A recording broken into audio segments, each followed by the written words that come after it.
পার্টির প্রাক্তন জেলা সভাপতি শ্রী কামেশ্বর তিওয়ারি মহাশয়, শ্রী অরিজিৎ বক্সী মহাশয়, মাননীয় বিধায়ক দমদম বিধানসভা শ্রীমতী অঙ্কিতা ঘোষ মহাশয়া, রাজ্য নেতৃত্ব মহিলা মোর্চা ভারতীয় জনতা পার্টি এবং সৌমেন ঘোষ মহাশয়।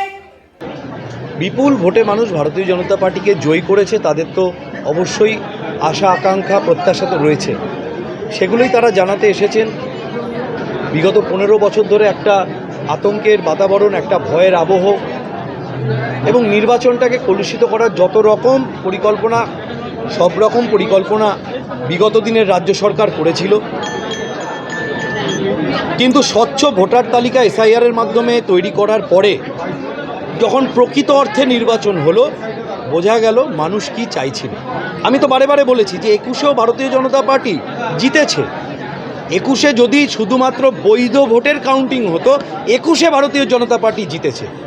কিন্তু তখন তো স্বর্গীয় দ্বিজেন রায় স্বর্গ থেকে এসে ভোট দিয়ে গেছিলেন এবং প্রত্যেক পাড়ায় পাড়ায় এরকম 125-30 জন স্বর্গগত হুতাত্মা তারা এসে ইভিএমের বোতাম টিপে দিয়ে গেছিলেন।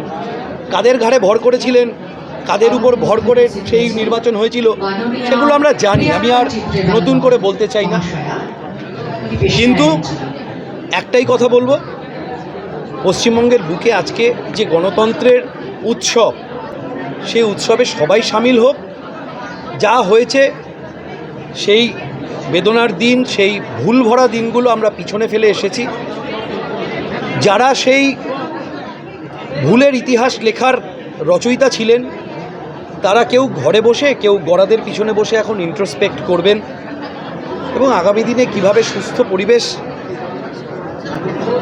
পরিবেশে তারাও অংশগ্রহণ করবেন, সেই চিন্তা তারা করবেন নিশ্চয়ই।